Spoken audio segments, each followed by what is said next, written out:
There could be a wall for bookshelves for— Ow! Farrah had been so absorbed in her design daydream, she slammed into a wall. Her hand shot to her forehead as pain ricocheted through her brain. Fortunately, she couldn't feel a bump. Olivia's bubble tea also remained intact, thank God. She was scary when she didn't get her sugar fix. The wall moved. "Are you okay?" it asked. A walking, talking wall? She must have hit her head harder than she thought.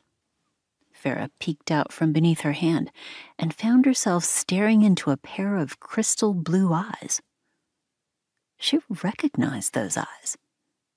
They'd stared back at her from the cover of Sports Illustrated last year, along with the accompanying high cheekbones and cocky grin. Now they examined her with a mix of amusement and concern. "You're not a wall," she blurted. "No, I'm not." The not a wall cocked an eyebrow. A hint of a smile played over his lips. "I've been called a lot of things in my life, but that's a new one." Farrah fought a flush of embarrassment spreading across her face. Of all the people she could have run into, she had to run into Blake Ryan. Even though she wasn't a sports fan, she knew who he was. Everyone did. A hotshot football player from Texas who caused a national uproar when he quit the team at the beginning of the year. Besides the Sports Illustrated cover, Farrah remembered Blake from an ESPN documentary about the most talented college athletes in the country. Farrah's roommate last year forced her to watch it because she was obsessed with a point guard on CCU's basketball team, and she needed someone she could gush to. It'd been the most boring 75 minutes of Farrah's life, but at least there'd been plenty of eye candy, none of whom were dishier than the Texans standing in front of her.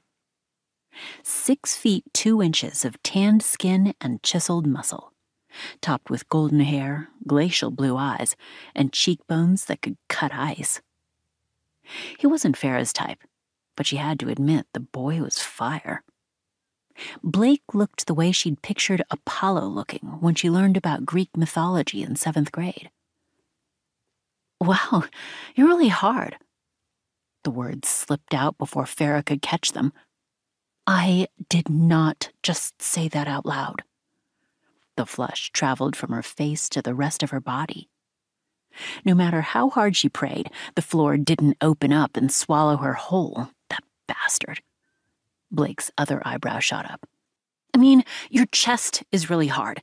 Nothing else. Although I'm sure it could be hard if it wanted to." "Kill me." The hint of amusement blossomed into a full-fledged grin, revealing twin dimples that should be classified as lethal weapons.